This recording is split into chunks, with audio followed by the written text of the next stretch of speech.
because we call anything, somebody said it's not racist, it's anti-white. Yes, oh my God.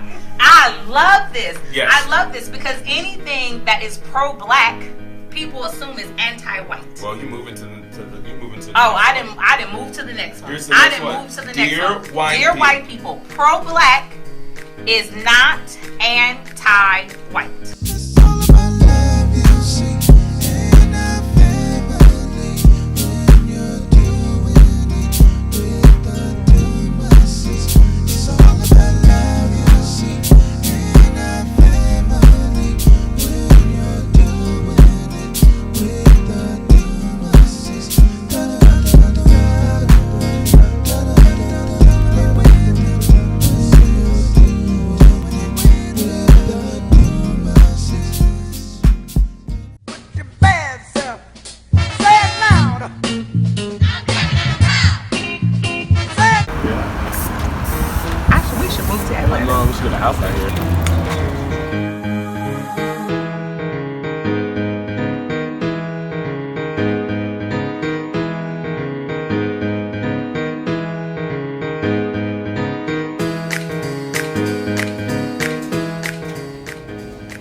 That's what I want my house library to look like. Like this? Mm-hmm. Just black books.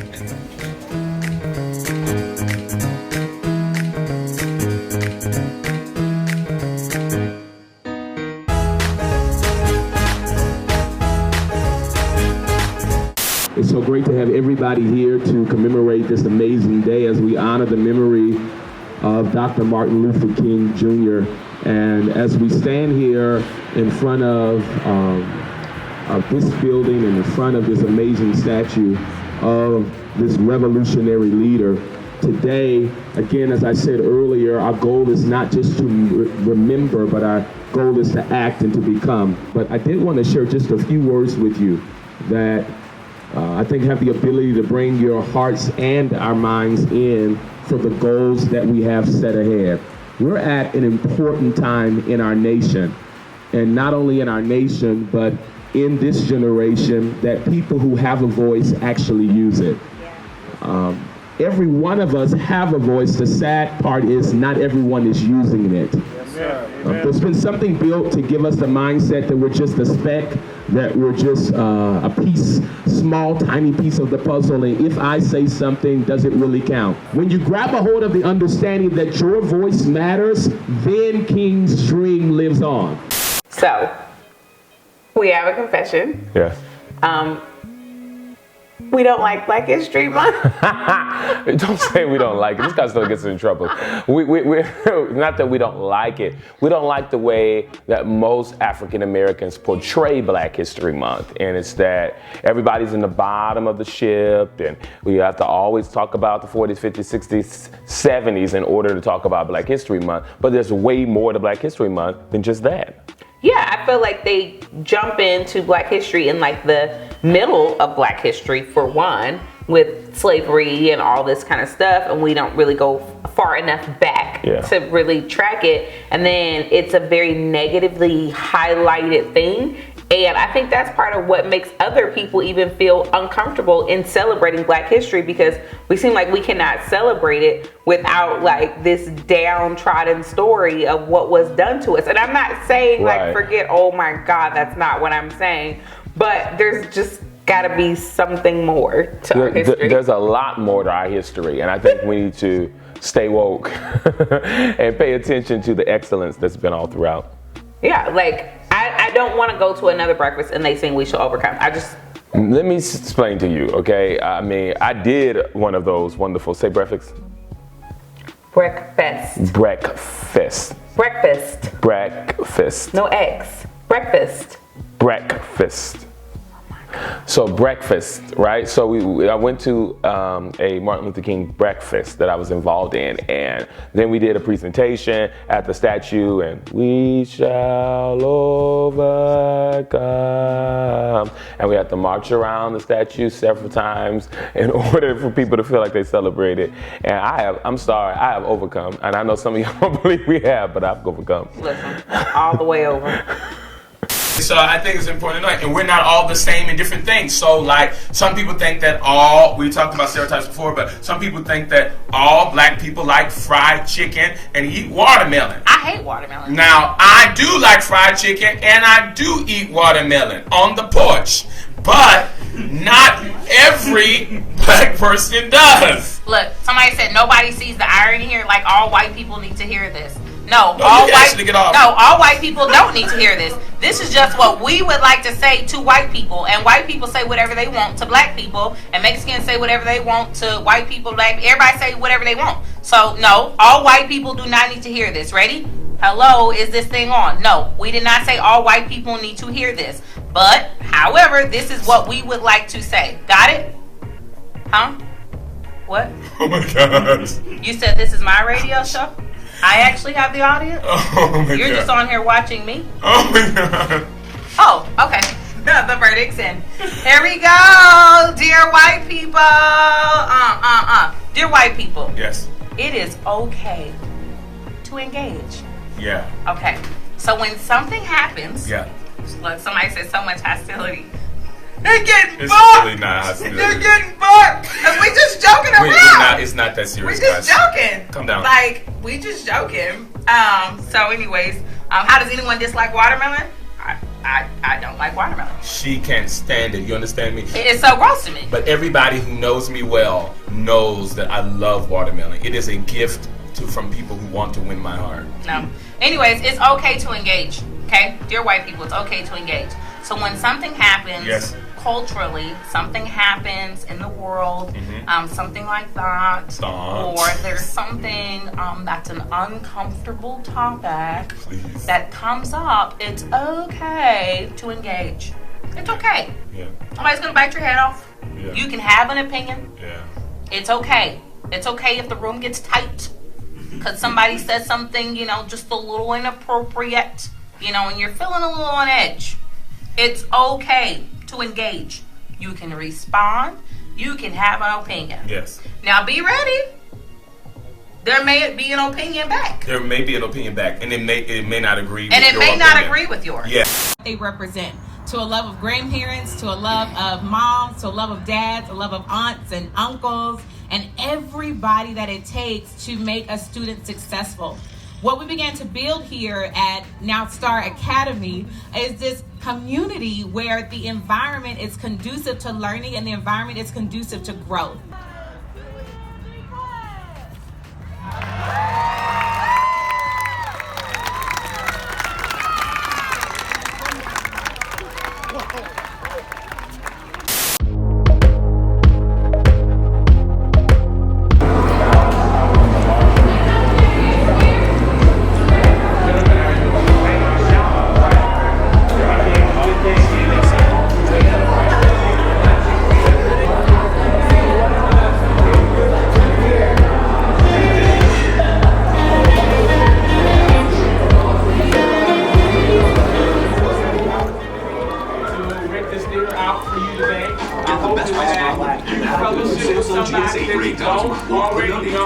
Introduce yourself to somebody that you don't usually talk to, and we want everybody here to take a picture. Everybody say, take a picture. We want you to take a picture, and as usual, we want you to post it on your social media, and please use the hashtag, what is it?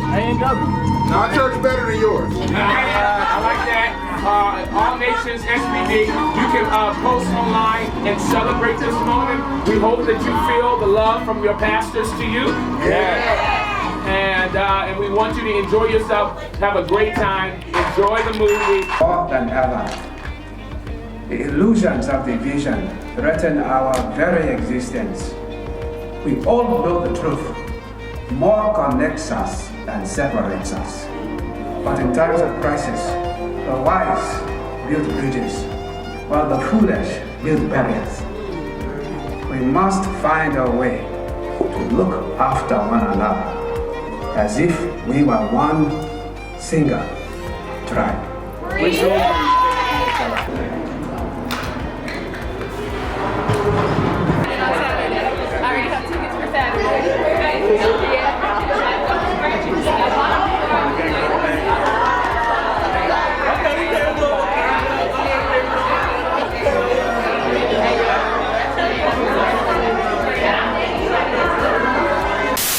Black Panther was amazing. Listen. And what better way to celebrate Black history than to look at Black excellence? That's the side that I love, is to see so many people, so many African Americans doing amazing things, not just on the screen, but behind the scenes.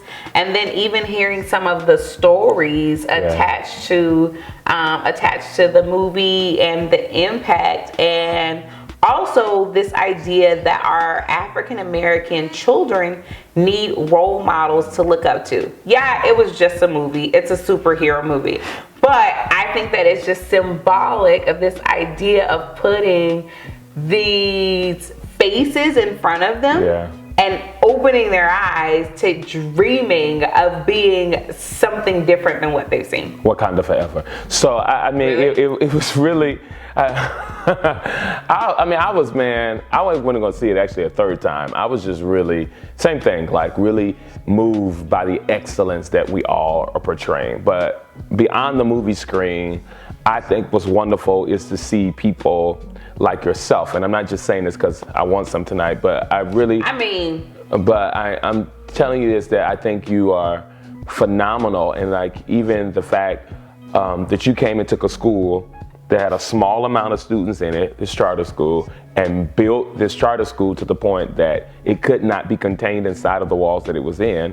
It had to be pushed to another building, and celebrated that grand opening of Star Academy, which I think is just like a little glimmer, just a little piece rather of where your career is going, what you're doing. I mean, a whole doctor, and just standing before all of these girls that get to watch your story and be like, man, I want to be like her. Yeah, I mean, I think Black excellence is what we make it. Black excellence is us being diligent with the ideas that we portray, with the images that we portray, and taking responsibility for more than just yourself, but taking responsibility for the impact you're making on other people. Absolutely. That's Black excellence. That's what it is. Go for it. Don't touch it. Hey, who's was my favorite? Again, sir. This is your plate, Artie.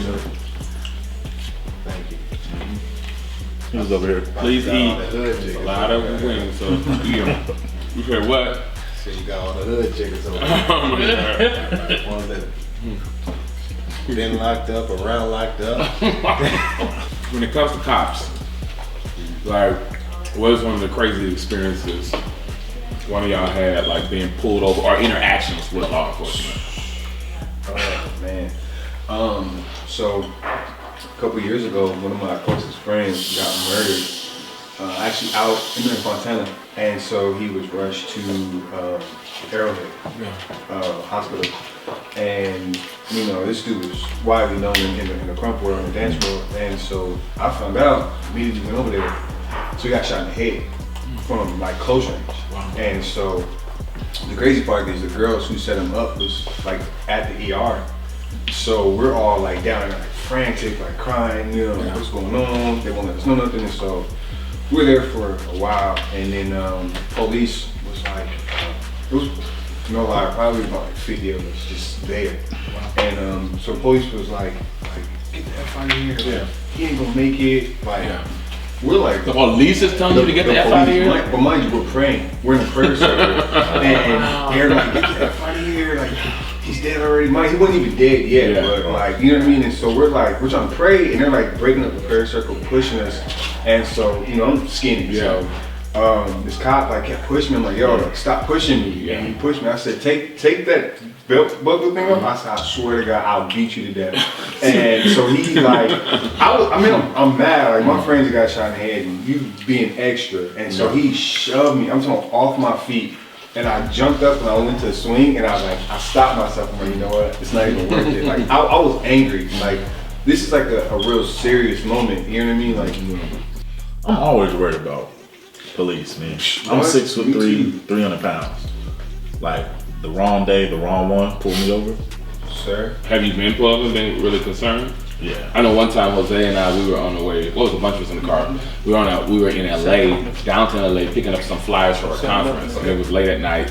I think it was like 9 p.m. or something like that. Jose was driving my car.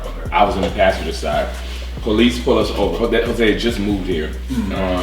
Police pull us over and they ask Jose for his license. Makes sense, he's driving. Right. But then they say, let me have yours too. So everybody's in the car and we're like, why? He's a passenger. Like, you don't ask for, passenger. So everybody started like about to flip out. I'm like, hey, if he asks for it, he can have it. I'm not like, I'm not about to argue down anything. I know it's not right. We can figure that out later. Get his badge number, do that kind of situation. Right. Don't be flipping out right there in that moment. So I just passed it to him. While taking, and then later we ask, badge number, all that kind of stuff, pay attention to that stuff, to report back later, rather than making it that situation then. Because I think about, like, I don't have to do it now because Makai's 10, John Paul's 6, but in a couple of years, I'm gonna have that conversation with Makai on how you respond in those circumstances, in those situations, to make sure that your butt is still living and don't just get angry. Because everybody was stirred up in the car like, no, he ain't even, hey, shut the heck up. Here you go, sir, and we're gonna, move on from it. Yeah. Does that ever upset you? Like, oh, it pissed me off that night. I'm saying that we have to even think like that. Hey, no, honestly, you're in law enforcement. He the people. Yeah. You don't vote.